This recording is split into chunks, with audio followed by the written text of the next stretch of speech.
Saplinski, you have the next question, and it will go to Mr. Hutchinson first. Okay, thank you. Mr. Hutchinson, federal mandates come down all the time and fall squarely in the governor's lap. In my opinion, one of the biggest jobs you have as a governor is to work with the federal bureaucracy, which includes the infamous Department of Health and Human Services. What do you bring to the table if the executive branch is controlled by the opposing party to make sure Arkansas gets what it needs for such mandates as ACA and Medicaid expansion?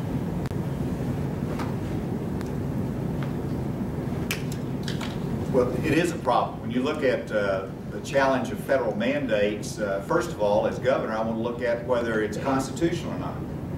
And I advocated our state joining the 35 other states in challenging the Affordable Care Act as unconstitutional. It infringes upon liberty, the individual mandate does. It violated my judgment of the Commerce Clause and probably a few other clauses of the Constitution.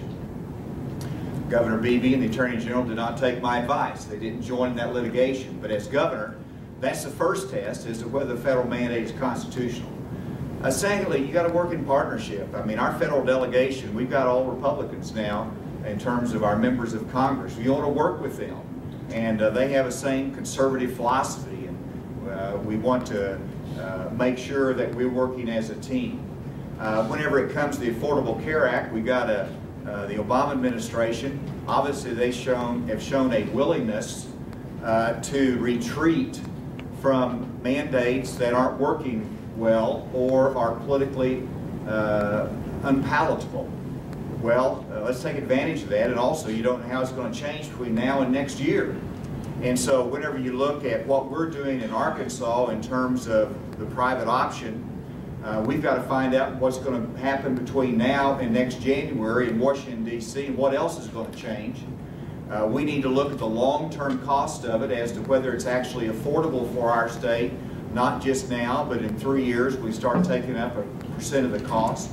We've got to look at it as to whether it's actually accomplishing the objective. I know it's helping our rural hospitals, but are we really helping those that need health care, and is it going to the right people?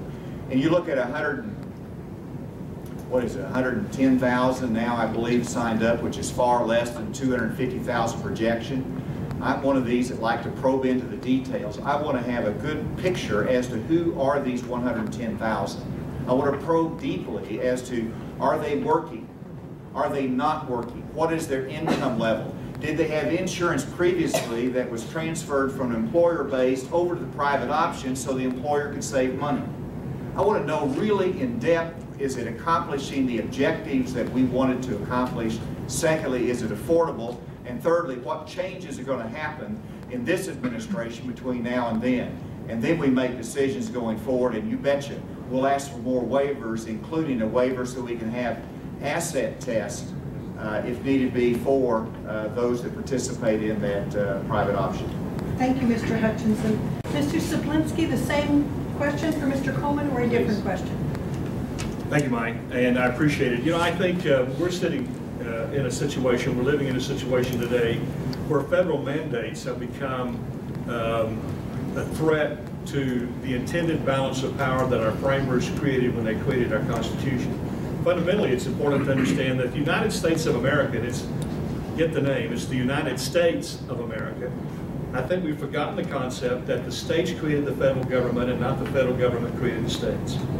And I think if we're able to continue the constitutional republic that our founders gave us when they gifted us this country, that we're going to have to regain the intended balance of power between the federal government and the states. I believe we're living in a time when the federal government uses our own money that they collect from us to enforce their will and their power on the sovereignty of the states. And I think we've lost that intended balance of power. And I think the future of our country is at balance now in this time in our lives.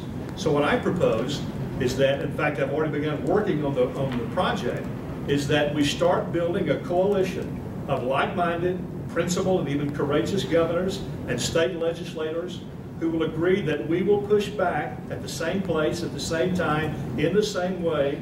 And I believe we can become an irresistible political and legal force And I believe the states can start pushing an out-of-control federal government back into the constraints of the Constitution.